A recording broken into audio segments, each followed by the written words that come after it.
Hola, ¿cómo estás?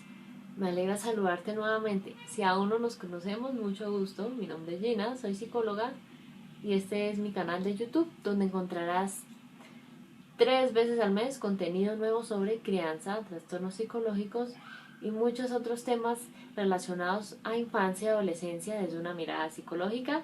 Si esto es de tu interés, te invito a que te suscribas a este canal dando clic al botón rojo de abajo que dice suscribirse, así como activar la campanita de notificaciones para que YouTube te avise cada vez que publico nuevo contenido. Hoy tenemos entonces un nuevo capítulo de nuestra serie Hablemos de maltrato. Hoy hablaremos sobre alternativas distintas al maltrato. Ya nos vemos.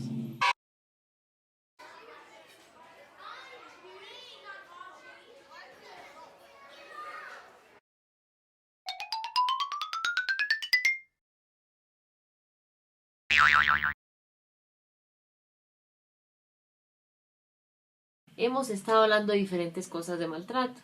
Primero hablamos un poco sobre qué es, qué no es maltrato, cuáles son los mitos alrededor de todo este fenómeno.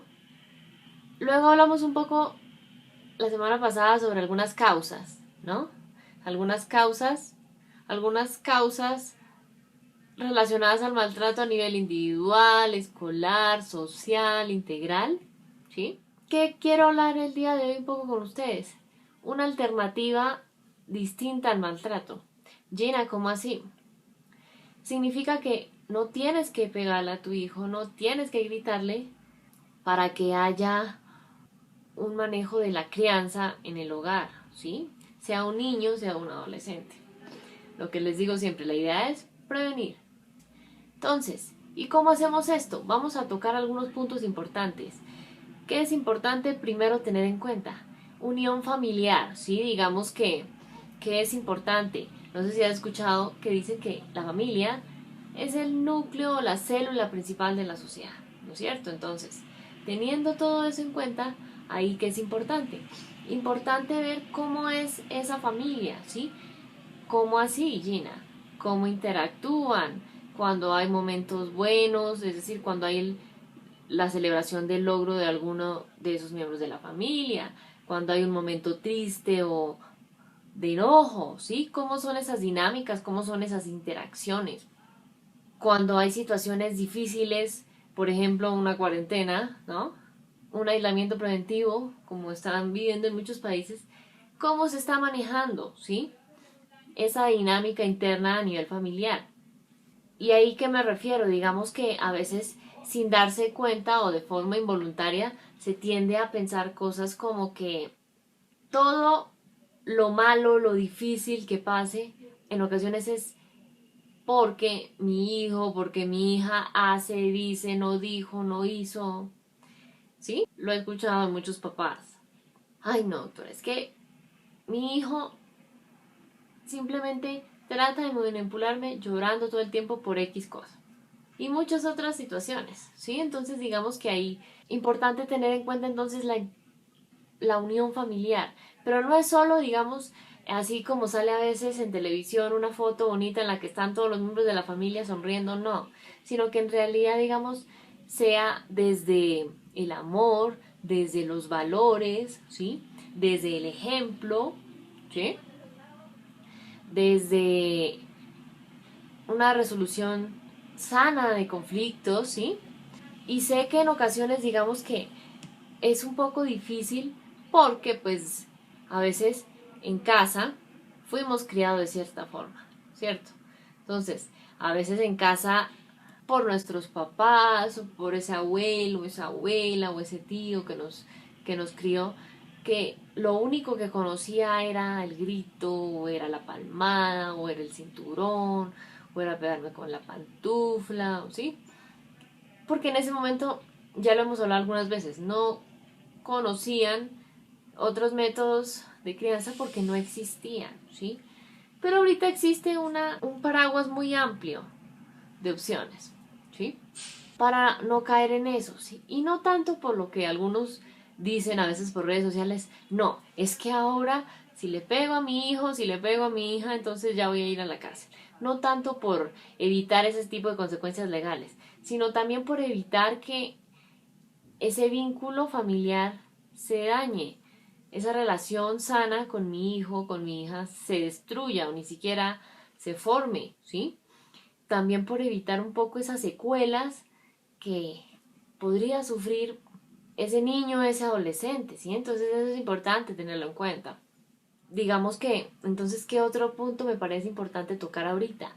Inteligencia emocional.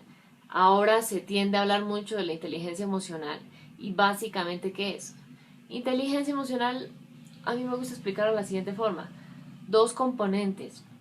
Empatía, saber, digamos, reconocer cuáles son los estados emocionales o las emociones de los demás, así sean iguales o sean diferentes a la mía, y actuar de una forma, digamos, respetuosa, responsable, honesta, ¿sí? Entonces, por ejemplo, cuando ese hijo que yo tengo, pongámosle 8 años, le digo, tienes que ser considerado con tu hermano porque le cuesta matemáticas y necesita que yo lo ayude un poco más de tiempo que a ti en esas tareas.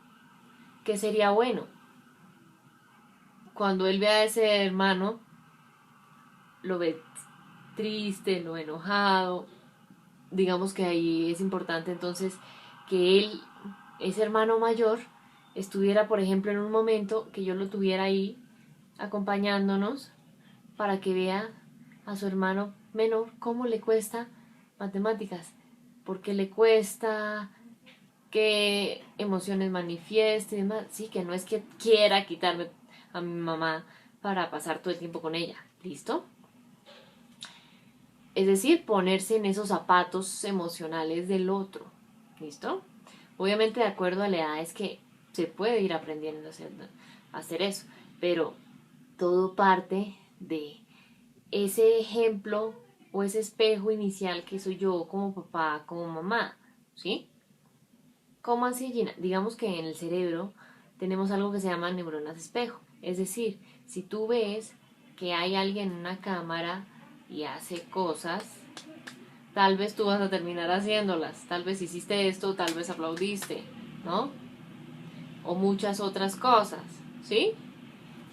Entonces, puede que termines haciendo eso mismo que me estás viendo hacer a mí. Eso son neuronas espejo.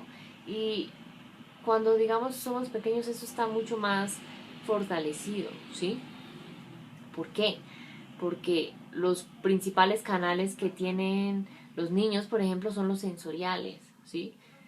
Olfato, gusto, tacto, audición, visión, vestibular, propioceptivo, interoceptivo, ¿sí?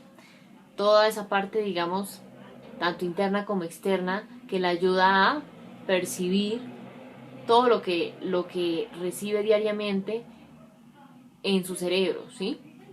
Entonces, teniendo eso en cuenta, ahí también que es importante mirar un poco entonces la parte de la asertividad, saber expresarme con mi cuerpo, con mis palabras,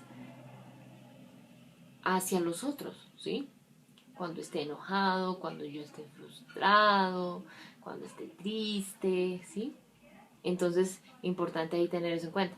La parte ya como tal de comunicación que es importante ahí, mirar, no sé si en tu país, en tu ciudad, existe un juego infantil que se llama el teléfono roto. Sí, digamos que en qué consiste. Yo le digo a alguien al oído cualquier cosa, ¿sí? Por ejemplo, el caballo blanco es pequeño. Y esa persona se lo dice a otra persona y a otra y a otra y a otra. Al final, puede que luego de 10 personas, esa afirmación que yo le dije al primero, el caballo blanco es pequeño, ya no sea igual, cambió. ¿Por qué? Porque se rompieron los canales de comunicación. Y me parece muy bueno darte este ejemplo para que te des cuenta que a pesar de que ese ejemplo es muy sencillo, eso tiende a pasar mucho en casa, ¿sí? En el hogar, con esos niños, con esos adolescentes, entre los papás. No saben comunicarse porque primero no reconocen cuál es su estilo de comunicación, segundo no reconocen cuál es el estilo de comunicación del otro, ¿sí? Tercero, A partir de ahí no saben cómo establecer un match o un, digamos, enganche entre mi estilo de comunicación y el de ese otro familiar, llámese por sus experiencias, por la etapa de desarrollo en la que esté cada uno, ¿sí? Por sus intereses. Entonces puede que en algún punto esa comunicación sea efectiva o no lo sea, ¿sí? Entonces tiende a pasar mucho como ese ejemplo, que yo digo una cosa, el otro entiende otra, hay una fractura, porque simplemente no se pudo recibir ese mensaje que yo deseaba transmitirle por todo lo que hablábamos ahorita. Entonces ahí es importante tener eso en cuenta, ¿sí? Como puedes ver, entonces esa forma de crianza, esa alternativa distinta al maltrato existe, es real, ¿sí? Existen diferentes estudios científicos que lo demuestran, ¿sí? Eso que muchas veces has escuchado de crianza respetuosa, que ahí abarca diferentes modelos de crianza, es real, existe y tiene unos resultados positivos, ¿sí? Entonces, ¿el maltrato entonces sería la última opción? No, no sería ni la última, ni la primera, ni la segunda, ni la tercera, ninguna opción. Al partir de reconocer tanto las variables internas como las externas, voy a aprender a que esa crianza, primero, no sea responsabilidad de ese niño, de ese adolescente, porque pues está en desarrollo. Segundo, reconocer no solo mi responsabilidad como papá, como mamá, sino también cómo puedo hacerlo cada día mejor. En mi comunicación, en mis emociones, en la forma en la que interactúo a nivel familiar, según la edad de mi hijo, ¿sí? Entonces, importante ahí tener todo eso en cuenta. ¿Listo? Ya entonces, para finalizar, quiero contarte entonces que podemos entonces aprender mucho más a identificar una alternativa de crianza y además de eso, aprender a identificar y prevenir el maltrato. ¿Cómo puedo hacer, Gina? Te voy a dejar ahí en la descripción de un enlace que corresponde a mi curso online, Prevención de Maltrato Infantil y Adolescente. Ahí entonces vamos a ampliar mucho más sobre este y otros temas relacionados al maltrato. Que vamos a ver cuáles son las diferentes definiciones de maltrato que se han dado a lo largo de la historia, diferentes tipos de maltrato que es bueno que conozcas, causas del maltrato, ¿sí? Secuelas, tipos de prevención, crianza positiva, cómo puedo, digamos, criar sin maltratar, porque es una realidad. Es 100% online para que, digamos, tú lo hagas a tu ritmo. Yo, digamos, voy a estar ahí muy pendiente. Ahí vamos a ampliar mucho más de todo lo que hemos visto aquí a lo largo de este mes de agosto, ¿sí? Entonces, ahí vamos a identificar entonces cuál ha sido la evolución tanto de la infancia como del término de maltrato a lo largo de la historia, para que te des cuenta que en algunos espacios se ha cambiado la forma, pero en otros no. Identificar entonces las diferentes modalidades de maltrato, lograr identificar las causas a nivel individual, escolar, social, integral, ¿sí? ¿Cuáles son las secuelas? ¿Cómo podemos prevenirlo? ¿Y por qué es importante entonces elegir la crianza positiva como una alternativa para educar, criar, orientar a esos niños, a esos adolescentes, ¿sí? Si digamos eres papá, eres mamá o eres un profesional que trabaja con infancia, con adolescencia, este curso online es para ti. Precisamente por lo que yo les digo siempre, la idea es prevenir, no lamentar. Entonces, ya sabes, si deseas más información de prevención de maltrato infantil y adolescente, en la descripción de este video te voy a dejar el link de mi curso online que ahorita hasta esta semana va a tener un descuento especial. Seguimos entonces aquí en contacto. Bueno, un abrazo. Chao. Aquí te dejo entonces mis canales de contacto en YouTube, Facebook, e Instagram para que sigamos aprendiendo juntos de infancia y adolescencia desde una mirada psicológica.